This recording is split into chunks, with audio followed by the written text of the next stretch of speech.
Next topic is replication. Replication means क्या होता है, कॉपी बनना।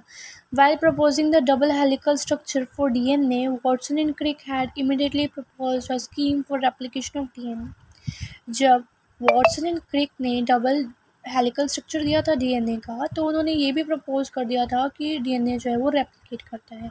To cure the original statement that is as follow, it has not escape our notice that the specific pairing we have postulate immediately suggest a possible copying mechanism for genetic material. Watson and Crick ने ये बोला कि भाई ये नहीं छूटा है हमसे, कि भाई हमने ये तो बताया है कि उन दोनों के बीच में क्या होती है, बेस पेयरिंग होती है स्ट्रैंड्स के बीच में।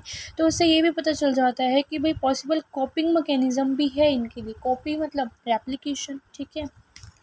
The scheme suggested that the two strands would separate and act as a template for the synthesis of new complementary strand. इससे वो ये सजेस्ट करना चाहते थे, अगर दो स्ट्रैंड्स ओपन होते हैं, सेपरेट होते हैं, तो वो टेम्पलेट का काम करते हैं, ओरिजिनल का काम करते हैं, और उससे न्यू स्ट्रैंड बन सकता है जो कि उसके कॉम्प्लीमेंटैरिटी हो, उसमें कॉम्प्लीमेंटैरिटी हो उसके according. After the completion of replication, जब रेप्लिकेशन कंप्लीट हो जाती है, each DNA molecule would have one parental, एक पेरेंटल स्ट्रैंड बन जाता है, और जो न्यूली सिंथेसाइज्ड बनेगा उसे डॉटर स्ट्रैंड भी बोल देते हैं, ठीक है। This scheme was termed as a semi conservative DNA replication, और इसको नाम दिया गया semi conservative DNA. Why? Because semi मतलब हाफ पोर्शन तो पेरेंट का उसमें कंजर्व है, और हाफ जो है वो न्यू बना है। इसका एक्सपेरिमेंटल प्रूफ जो है बहुत अच्छा है भाई। ये किसने दिया था? मेसेल्सन एंड स्टॉल के नाम से फेमस है ये। It is now proven that DNA replicate semi conservatively, ठीक है। ये तो पता चल ही चुका था कि डीएनए सेमी कंजर्वेटिवली मोड में जो है वो रेप्लिकेट करता है। It was shown first in E coli, लेकिन ये देखा किस में गया था? ई कोलाई के अंदर देखा गया था, and subsequently in higher organisms में भी देखा गया, ठीक है, such as plants and human cells. Matthew Michelson and Franklin Stoll performed the following experiment in 1958. 1958 में इन्होंने एक एक्सपेरिमेंट किया। किसने? Michelson and Stoll ने। इन्होंने क्या किया? They grew E. coli in a medium containing NH4Cl, जिसको अमोनियम क्लोराइड बोलते हैं, ठीक है। उसके अंदर ग्रो कराया E. coli को, ठीक है। अब N इसमें जो है वो 15 शो किया हुआ है। 15 मतलब हैवी आइसोटोप है नाइट्रोजन का, ठीक है। As only nitrogen source for many generation, nitrogen वाले मीडियम में ही वो ग्रो हो रहा है। इकोलाई, इकोलाई क्या है? What? This is a bacteria, ठीक है। तो इसकी बॉडी के अंदर भी क्या एक्यूमुलेट होना स्टार्ट हो जाएगा जनरेशन टू जनरेशन? नाइट्रोजन 15, क्योंकि जिस पे हम फीड कर रहे होते हैं वही हमारे अंदर जा रहा होता है। The result was that N15 was incorporated in the newly synthesised DNA. अब जो उससे न्यूली सिंथेसाइज्ड डीएनए जो बनेगा उसमें भी क्या होगा? नाइट्रोजन 15 होगा, ठीक है। This heavy DNA molecule could be distinguish from the normal DNA by centrifugation in caesium chloride, और इसको हम हैवी डीएनए को सेपरेट कर सकते हैं कैसे? डेंसिटी ग्रेडियंट के बेस पे सीजियम क्लोराइड की हेल्प से, ठीक है, सेंट्रीफ्यूगेशन मशीन पे। सेंट्रीफ्यूगेशन क्या होता है? जो कि डेंसिटी के बेस पे सेपरेट कर देती है, ठीक है, caesium chloride CaCl density gradient. Question आ सकता है मल्टीपल चॉइस में कि क्या यूज़ किया जाता है इसके सेपरेशन के लिए, जब ये एक्सपेरिमेंट किया गया था सीजियम क्लोराइड, ठीक है। Then they transfer the cell, फिर उन्होंने क्या किया? थोड़े टाइम तक तो इसी पे ग्रो होने दिया, फिर उन्होंने मीडियम चेंज कर दिया। थोड़ा सा क्या चेंज किया? रहा तो ammonium chloride he, but nitrogen का सिंपल ले लिया आइसोटोप, मतलब वो हैवी आइसोटोप नहीं लिया, लाइट आइसोटोप है, ठीक है, nitrogen 14, and took sample at various definite time intervals.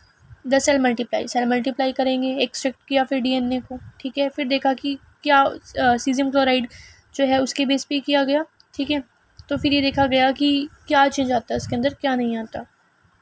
Thus, the DNA was extracted from the culture one generation after generation, transfer from N15 to N14। अब N15 से N14 पे कर दिया गया था, ठीक है। तो हमें पता है ई कोलाई जो है वो 20 मिनट्स बाद रेप्लिकेट कर जाता है, 20 मिनट बाद उसकी कॉपीज बनने स्टार्ट हो जाती हैं, ठीक है।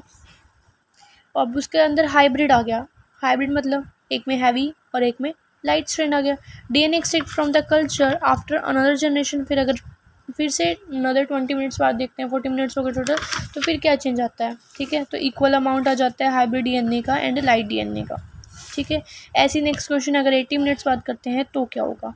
तो इसको हम करके देख सकते हैं मेंडल के क्रॉस से, जैसे कि मैं इधर थोड़ा सा शो कर देती हूँ।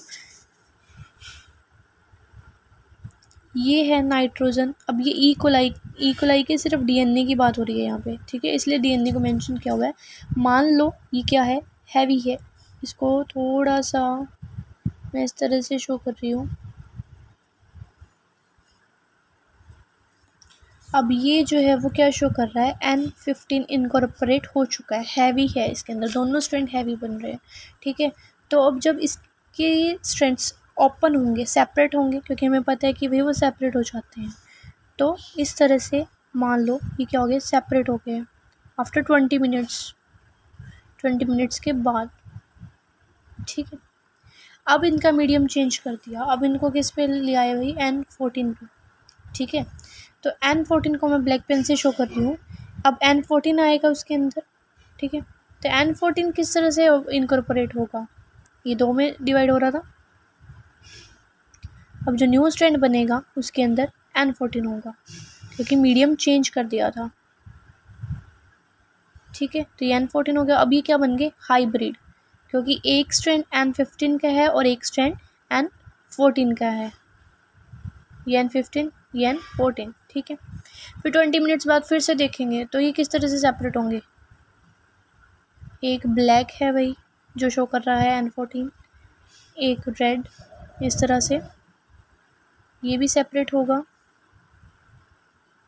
यही कि एक ब्लैक जो कि N14 शो कर रहा है, एंड देन हैवी जो कि रेड से शो कर रखा है, ठीक है। अब भी इनका मीडियम क्या रहा, N14 ही रहा, ठीक है, हैवी नहीं है, N14 ही है। तो सारे जो न्यू स्ट्रैंड बनेंगे वो N14 के बनेंगे, ठीक है। तो N14 ब्लैक से शो कर रही है, ठीक है, ये भी N14 and this one also N14, ठीक है। तो अब इसमें क्या बने भाई, दो हाइब्रिड रहे और दो N14 के हैं, ठीक है, लाइट जो लाइट स्ट्रैंड शो हो रहे हैं। तो इसका मतलब कहीं ना कहीं पेरेंट्स की जो प्रॉपर्टी थी वो कंजर्व रही ना N15 वाली, तो इसीलिए इसे सेमी कंजर्वेटिव इन नेचर बोला गया।